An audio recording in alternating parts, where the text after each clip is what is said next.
ಈ ಒಂದು ವಿಡಿಯೋದಲ್ಲಿ ನಾವು ನಿಮ್ಮ BCom second semester SEP revised NEP syllabus ಏನಿದೆ ಅದರಲ್ಲಿರುವಂತಹ ಕನ್ನಡ ವಿಷಯದಲ್ಲಿ ಬರುವಂತಹ ವಚನಗಳಲ್ಲಿ ಮೊದಲನೇ ವಚನ ಅಕ್ಕ ಮಹಾದೇವಿಯ ವಚನ. ಸೊ ಇದರ ಮೇಲೆ ಕೇಳುವಂತಹ 5 ಅಥವಾ 10 ಅಂಕಕ್ಕೆ ಬರೆಯಬೇಕಾದ ಉತ್ತರವನ್ನು ನಾವು ಈ ವಿಡಿಯೋದಲ್ಲಿ ಡಿಸ್ಕಷನ್ ಮಾಡೋಣ. ಮೊದಲಿಗೆ ಶಿವಶರಣೆ ಅಕ್ಕ ಮಹಾದೇವಿಯ ಜೀವನವನ್ನ ಮತ್ತು ಅವಳ ವಚನಗಳು ಯಾವುದರ ಮೇಲೆ ಇದೆ ಅನ್ನೋ ಪೀಠಿಕೆಯನ್ನು ನೀವು ಬರೀಬೇಕಾಗುತ್ತೆ. ಸೊ ಇದಿಷ್ಟು ಏನಿದೆ ಇದು ಪೀಠಿಕೆ ಪಾಯಿಂಟ್. ಶಿವಶರಣೆ ಸ್ತ್ರೀಯರಲ್ಲಿ ಮೊದಲಿಗರಾದ ಅಕ್ಕ ಮಹಾದೇವಿಯವರು ಅನೇಕ ವಚನಗಳನ್ನು ರಚಿಸಿದ್ದಾರೆ. ಅಂದರೆ ಅಕ್ಕ ಮಹಾದೇವಿ ಶಿವಶರಣೆಯಲ್ಲೇ ಮೊದಲ ಶಿವಶರಣೆ. ಇವರು ಅಕ್ಕ ಮಹಾದೇವಿ ಅಕ್ಕ ಎಂದು ಚಿರಪರಿಚಿತರಾದವರು. ಅವ್ರಿಗಿದ್ದಂಥ ಹೆಸರು ಒಂದು ಅಕ್ಕ ಮಹಾದೇವಿ, ಒಂದು ಮಹಾದೇವಿ ಅಕ್ಕ. ಶಿವಮೊಗ್ಗ ಜಿಲ್ಲೆಯ ಉಡುತಡಿಯಲ್ಲಿ ಜನಿಸಿದರು. ಬೆಳ್ಳಿಗಾವಿ ಪರಿಸರದಲ್ಲಿ ಆಳ್ವಿಕೆ ಮಾಡುತ್ತಿದ್ದ ಕೌಶಿಕ ರಾಜನು ಮಹಾದೇವಿ ಅಕ್ಕನ ಸೌಂದರ್ಯಕ್ಕೆ ಮನಸೋತು ವಿವಾಹ ಮಾಡಿಕೊಂಡು ಅವಳ ಭಕ್ತಿಗೆ ಅಡೆತಡೆಯನ್ನು ಉಂಟು ಮಾಡಿದನು. ಇದರ ಕಾರಣ ಅರಮನೆಯನ್ನು ತ್ಯಜಿಸಿ ಆತ್ಮೋದ್ಧಾರದ ಹಂಬಲದಿಂದ ಕಲ್ಯಾಣದಲ್ಲಿ ಬಸವಣ್ಣ, ಅಲ್ಲಮಪ್ರಭು ಮುಂತಾದ ಶರಣರ ಸಮೂಹದಲ್ಲಿ ಬಂದು ಸೇರಿಕೊಳ್ಳುತ್ತಾಳೆ. ದೇವರಾದ ಚೆನ್ನಮಲ್ಲಿಕಾರ್ಜುನನೇ ತನ್ನ ಆಧ್ಯಾತ್ಮ ಪತಿಯಾಗಿ ಸ್ವೀಕರಿಸಿ ಮುಂದೆ ಶ್ರೀಶೈಲಕ್ಕೆ ತೆರಳಿ ಲಿಂಗೈಕ್ಯ ಆಗುತ್ತಾಳೆ. ಇದಿಷ್ಟು ಶಿವಶರಣೆ ಅಕ್ಕ ಮಹಾದೇವಿಯ ಜೀವನದ ಪರಿಚಯ. ಇನ್ನು ಅವಳ ವಚನಗಳು ಎದುರ ಬಗ್ಗೆ ಇದೆ ಅಂದರೆ, ಈಕೆಯ ವಚನಗಳು ಮಾನವ ಲೋಕದಲ್ಲಿ ಹುಟ್ಟಿದ ಮನುಷ್ಯ ಎದುರಿಸುವ ಸಮಸ್ಯೆಗಳನ್ನು, ದೈನಂದಿನ ಬದುಕಿನಲ್ಲಿ ಅನುಭವಿಸುವಂತಹ ತೊಡಕುಗಳನ್ನು, ತಾಪಗಳನ್ನು, ತೊಂದರೆಗಳನ್ನು, ಸಿಟ್ಟು ಕೋಪಗಳನ್ನು ಕುರಿತಾಗಿವೆ. ಸೊ ಇವುಗಳನ್ನ ಕುರಿತು ಅವಳು ವಚನಗಳನ್ನ ರಚಿಸಿದ್ದಾಳೆ. ಇದೇನಿದೆ ಅವಳ ಜೀವನ ಚರಿತ್ರೆ. ಅವಳು ಮೊದಲನೇ ವಚನದಲ್ಲಿ ಏನು ಮಾಡ್ತಾ ಇದ್ದಾಳೆ ಅಂದರೆ, ಅವಳ ಆಶಯ ಏನಂದ್ರೆ ಮನುಷ್ಯ ಸಮಾಧಾನದಿಂದ ಇರಬೇಕು ಅನ್ನೋದನ್ನ ಹೇಳ್ತಾ ಇದ್ದಾಳೆ. ಸೊ ವಚನದಲ್ಲಿ ಹೇಳ್ತಾಳೆ, ಅರಣ್ಯ ಬೆಟ್ಟದ ಮೇಲೆ ಮನೆಯನ್ನು ಮಾಡಿ ಮೃಗಗಳಿಗೆ ಅಂಜಿದರೆ ಹೇಗೆ. ಅಂದ್ರೆ ಅರಣ್ಯದಲ್ಲಿ ಬೆಟ್ಟದಲ್ಲಿ ಮನೆಯನ್ನ ಕಟ್ಟಿದ್ರೆ ಮೃಗಗಳು ಬರುತ್ತೆ ಅಂತ ಅಂಜಿದ್ರೆ ಹೇಗೆ. ಅಲ್ಲಿ ಮೃಗಗಳು ಬರೋದು ಸಹಜನೇ. ಸಮುದ್ರ ದಂಡೆಯಲ್ಲಿ ಮನೆಯನ್ನು ಮಾಡಿ ನೊರೆ ತೊರೆಗೆ ಅಂಜಿದರೆ ಹೇಗೆ. ಸಮುದ್ರದ ದಂಡೆಗೆ ಮನೆ ಕಟ್ಟಿ ಬಲವಾದ ತೊರೆಗಳು ಬಂದ್ರೆ ಹೇಗೆ ಅಂತ ಅಂಜಿದ್ರೆ ಹೇಗೆ. ಸಂತೆಯಲ್ಲಿ ಮನೆ ಮಾಡಿ ಶಬ್ದಕ್ಕೆ ನಾಚಿದರೆ ಹೇಗೆ. ಸಂತೆಯಲ್ಲಿ ಮನೆ ಕಟ್ಟಿ ಶಬ್ದ ಆಗೋದು ಸಂತೆಯಲ್ಲಿ ಸಹಜ. ಸೊ ಅದಕ್ಕೆ ಹೆದರಿದ್ರೆ ಹೇಗೆ. ಚೆನ್ನಮಲ್ಲಿಕಾರ್ಜುನ ದೇವರೇ ಭೂಮಿಯ ಮೇಲೆ ಹುಟ್ಟಿದ ಮೇಲೆ ಕೆಟ್ಟ ಮಾತಿಗೆ ನಿಂದನೆಗೆ ಕೋಪ ಮಾಡಿಕೊಂಡರೆ ಹೇಗೆ. ಇವೆಲ್ಲವನ್ನ ಬಿಟ್ಟು ಸಮಾಧಾನದಿಂದ ಇರಬೇಕು ಎಂದು ಅಕ್ಕ ಮಹಾದೇವಿಯವರು ಹೇಳುತ್ತಾರೆ.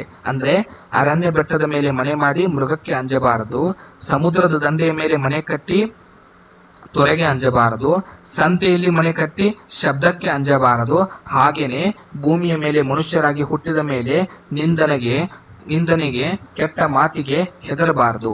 ಇವೆಲ್ಲವನ್ನ ಸಹಿಸಿಕೊಂಡು ಸಮಾಧಾನದಿಂದ ಇರಬೇಕು ಅನ್ನೋದು ಅಕ್ಕ ಮಹಾದೇವಿ ವಚನದ ಆಶಯ. ಇನ್ನೊಂದು ವಚನ ಶಾಂತಿ ಆತ್ಮಶಾಂತಿಯ ಮಾರ್ಗವನ್ನು ತಿಳಿಸುತ್ತೆ. ಹಸಿವಾದಾಗ ಊರಲ್ಲಿ ಭಿಕ್ಷೆ ಸಿಗುವುದು, ಬಾಯಾರಿಕೆ ಆದಾಗ ಕೆರೆ ಹಳ್ಳ ಬಾವಿಯಲ್ಲಿ ನೀರು ಸಿಗುವುದು, ಶೀತವಾದಾಗ ಉಟ್ಟು ಬಟ್ಟೆ ಬೀಸಾಡಿದ ಬಟ್ಟೆಗಳು ಸಿಗುವುದು, ದನಿವಾದಾಗ ವಿಶ್ರಾಂತಿ ಪಡಲು ದೇಗುಲ ಸಿಗುವುದು, ಚೆನ್ನಮಲ್ಲಿಕಾರ್ಜುನ ಆತ್ಮಶಾಂತಿ ಬೇಕಾದಾಗ ನೀನು ನನಗೆ ಸಿಗುವುದುಂಟು. ಎರಡನೇ ವಚನದಲ್ಲಿ ಶಾಂತಿಯ ಮಾರ್ಗವನ್ನು ಅಕ್ಕ ಮಹಾದೇವಿ ತಿಳಿಸ್ತಾ ಇದ್ದಾಳೆ. ಸೊ ಯಾವಾಗ ಮನುಷ್ಯನಿಗೆ ಹಸಿವಾಗುತ್ತೆ ಆಗ ಊರಲ್ಲಿ ಭಿಕ್ಷೆ ಸಿಗುತ್ತೆ. ಬಾಯಾರಿಕೆ ಆದಾಗ ನದಿಯಲ್ಲಿ, ಕೊಳದಲ್ಲಿ, ಹಳ್ಳದಲ್ಲಿ, ಬಾವಿಯಲ್ಲಿ ನಮಗೆ ನೀರು ಸಿಗುತ್ತೆ. ತಂಪಾದಾಗ ಜನರು ಉಟ್ಟು ಬಿಟ್ಟಿರುವ ಬಿಸಾಡಿರುವ ಬಟ್ಟೆಗಳು ನಮಗೆ ಸಿಗುತ್ತೆ.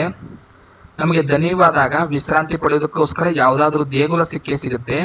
ಹಾಗೇನೆ ಆತ್ಮ ಶಾಂತಿಯ ಮಾರ್ಗ ಬೇಕಾದಾಗ ಚೆನ್ನಮಲ್ಲಿಕಾರ್ಜುನ ದೇವರ ನೆನಪಾಗುತ್ತೆ ಅಂತ ಅಕ್ಕ ಮಹಾದೇವಿ ಹೇಳ್ತಾಳೆ. ಇನ್ನು ಅವಳ ಮೂರನೇ ವಚನದಲ್ಲಿ ಪ್ರಕೃತಿಯ ಗುಣಗಳನ್ನ, ದೈವಿಕ ಶಕ್ತಿಯನ್ನ ತಿಳಿಸ್ತಾಳೆ. ಇಳೆ, ನಿಂಬೆ, ಮಾವು, ಮಾದಲ ಗಿಡಗಳಿಗೆ ಹುಳಿ ನೀರು ನೀಡಿದವರು ಯಾರು.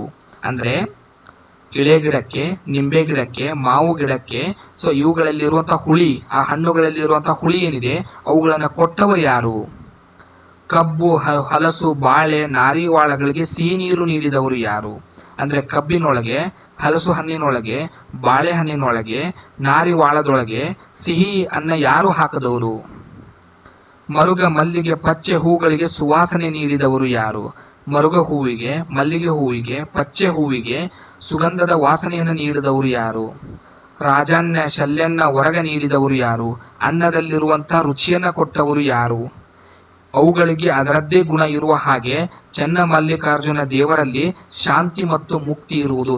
ಹೇಗೆ ಪ್ರಕೃತಿಯಲ್ಲಿರುವಂತಹ ಪ್ರತಿಯೊಂದು ವಸ್ತುವಿನಲ್ಲಿ ವಿವಿಧ ಅದರದ್ದೇ ಆದ ಗುಣವಿದೆ, ಹಾಗೇನೆ ಚನ್ನಮಲ್ಲಿಕಾರ್ಜುನ ದೇವರಲ್ಲಿ ಶಾಂತಿ ಇದೆ ಮತ್ತು ಮುಕ್ತಿ ಇದೆ ಅಂತ ಅಕ್ಕ ಮಹಾದೇವಿ ತನ್ನ ಅಭಿಪ್ರಾಯವನ್ನ ತಿಳಿಸ್ತಾ ಇದ್ದಾಳೆ. ಅವಳ ಮುಂದಿನ ವಚನದಲ್ಲಿ ಭಕ್ತಿಯ ಮಾರ್ಗತೆಯನ್ನು ತಿಳಿಸ್ತಾಳೆ. ಯಾರೂ ಇಲ್ಲವೆಂಬುದು ಚಿಂತೆ ನನಗೇಕೆ ದೇವರೇ, ಯಾರಿಗೂ ಅಂಜುವವಳು ನಾನಲ್ಲ. ಸರಿಯಾದ ಭಕ್ತಿ ಮಾರ್ಗದಲ್ಲಿ ನಡೆಯುತ್ತೇನೆ, ಸ್ವಲ್ಪ ತಪ್ಪಿದರೆ ನನಗೆ ನನ್ನ ಪ್ರಾಣವೇ ಅರ್ಪಿಸುವೆ ಚನ್ನಮಲ್ಲಿಕಾರ್ಜುನಯ್ಯ. ಸೊ ಅವಳು ಹೇಳ್ತಾಳೆ, ಯಾರು ಇಲ್ಲ ಅಂತ ನಾನು ಚಿಂತೆ ಮಾಡೋದಿಲ್ಲ, ಯಾರೂ ಇಲ್ಲ ಅನ್ನೋ ಭಯನೂ ನನಗಿಲ್ಲ, ಯಾರಿಗೂ ಅಂಜೋದೂ ಇಲ್ಲ, ಸರಿಯಾದ ಭಕ್ತಿ ಮಾರ್ಗದಲ್ಲಿ ನಡೀತೇನೆ. ಒಂದ್ ವೇಳೆ ನಾನು ಮಾರ್ಗವನ್ನು ತಪ್ಪಿದ್ರೆ ತನ್ನ ಪ್ರಾಣವನ್ನೇ ಚನ್ನಮಲ್ಲಿಕಾರ್ಜುನ ದೇವರಿಗೆ ಅರ್ಪಿಸುವುದಾಗಿ ಅಕ್ಕ ಮಹಾದೇವಿ ಹೇಳ್ತಾಳೆ. ಇನ್ನು ಮುಂದಿನ ವಚನದಲ್ಲಿ ಹೇಳ್ತಾಳೆ, ಸಂಗಡದ ಮಹತ್ವ.